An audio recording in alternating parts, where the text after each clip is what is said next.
Good evening and welcome back to another episode of The Longing, where today we will be continuing to read the Iliad by Homer. So, let's get going. But Hector from this scene of slaughter far raged on the left and ruled the tide of war. Loud groans proclaim his progress through the plain, and deep Scamander swells with heaps of slain. There Nestor and Idomeneus oppose the warrior's fury, there the battle glows. There fierce on foot or from the chariot's height, his sword deforms the beauteous ranks of fight. The spouse of Helen dealing darts around had pierced Machaon with a distant wound. In his right shoulder the broad shaft appeared, and trembling Greece for her physician feared. To Nestor then Idomeneus begun, glory of Greece, old Neleus's valiant son. Ascend thy chariot, haste with speed away, and great Machaon to the ships convey. A wise physician skilled our wounds to heal is more than armies to the public weal. Old Nestor mounts the seat, beside him rode the wounded offspring of the healing god. He lends the lash, the steeds with sounding feet shake the dry field and thunder toward the fleet. But now Cebriones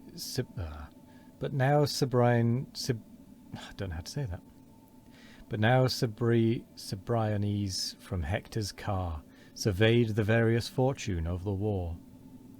While here, he cried, the flying Greeks are slain, Trojans on Trojans yonder load the plain. Before great Ajax see the mingled throng of men and chariots driven in heaps along. I know him well, distinguished o'er the field by the broad glittering of the sevenfold shield. Thither, O Hector, thither urge thy steeds. There danger calls, and there the combat bleeds. There horse and foot in mingled deaths unite, and groans of slaughter mix with shouts of fight. Thus having spoke, the driver's lash resounds. Swift through the ranks the rapid chariot bounds. Stung by the stroke, the coursers scour the fields, o'er heaps of carcasses and hills of shields. The horses' hoofs are bathed in heroes' gore, and dashing purple all the car before.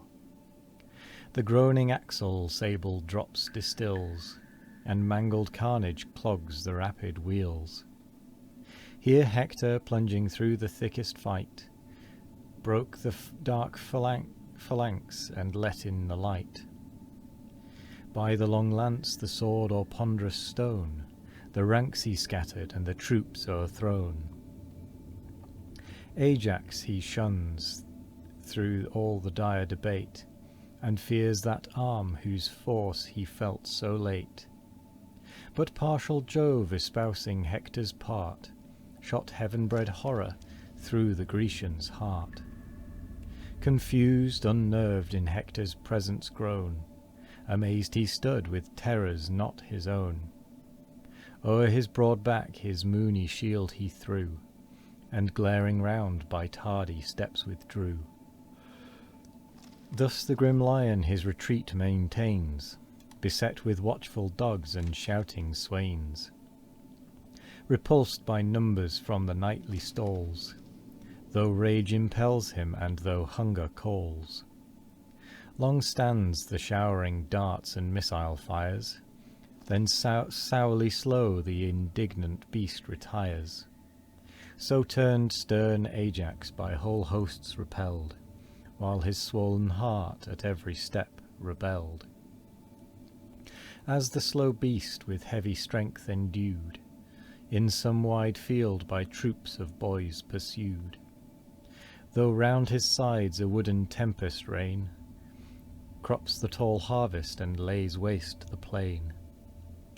Thick on his hide the hollow blows resound, the patient animal maintains his ground. scarce from the field with all their efforts chased, and stirs but slowly when he stirs at last.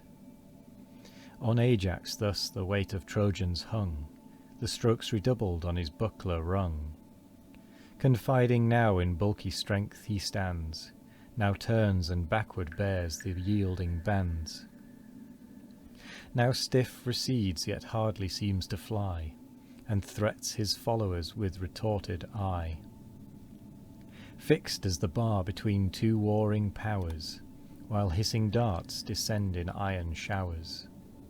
In his broad buckler many a weapon stood, its surface bristled with a quivering wood, and many a javelin guiltless on the plain marks the dry dust and thirsts for blood in vain. But bold Eurypylus his aid imparts, and dauntless springs beneath a cloud of darts, whose eager javelin launched against the foe, great Apisaon felt the fatal blow. From his torn liver the red current flowed, and his slack knees desert their dying load. The victor rushing to despoil the dead, from Paris's bow to a vengeful arrow fled. Fixed in his nervous thigh the weapon stood, fixed was the point, but broken was the wood. Back to the lines the wounded Greek retired, yet thus retreating his associates fired. What god, O Grecians, has your hearts dismayed? O, turn to arms, 'tis Ajax claims your aid. This hour he stands the mark of hostile rage, and this the last brave battle he shall wage. Haste, join your forces from the gloomy grave, the warrior rescue and your country save. Thus urged the chief, a generous troop appears, who spread their bucklers and advance their spears. Oh, excuse me. To guard their wounded friend while thus they stand, with pious care great Ajax joins the band. Each takes new courage at the hero's sight, the hero rallies and renews the fight. Thus raged both armies like conflicting fires, while Nestor's chariot far from fight retires. His coursers steeped in sweat and stained with gore, the Greeks' preserver, great Machaon, bore. That hour Achilles from the topmost height of his proud fleet o'erlooked the fields of fight. His feasted eyes beheld around the plain the Grecian rout, the slaying and the slain. His friend Machaon singled from the rest, a transient pity touched his vengeful breast. Straight to Menetius's much-loved son he sent, graceful as Mars, Patroclus quits his tent. In evil hour then fate decreed his doom, and fixed the date of all his woes to come. Why calls my friend thy loved injunctions lay? Whate'er thy will, Patroclus shall obey. O first of friends, Pelides thus replied, still at my heart and ever at my side. The time is come when yon despairing host shall learn the value of the man they lost. Now at my knees the Greeks shall pour their moan, and proud Atrides tremble on his throne. Go now to Nestor, and from him be taught what wounded warrior late his chariot brought. For, seen at distance and but seen behind, his form recalled Machaon to my mind. Nor could I through yon cloud discern his face, the coursers passed me with so swift a pace. And with that, we come to the end of the reading portion, because it is basically the end of the episode as well. We are steadily making our way through. We are definitely not quite there yet, but that is totally fine and dandy to not quite be ready just yet, because we are reading a book. I'm going to be honest, I don't know what's going on in it. It's far too complicated for me to read and take it in. Read out loud and take it in. But anyway, I will say thank you very much for joining us today. I hope you have a wonderful morning, evening, afternoon or night. No matter what time of day it is, I hope you have a wonderful one of it. And as always, we will be back next week. No, not next week. Tomorrow for more of The Longing. Goodbye.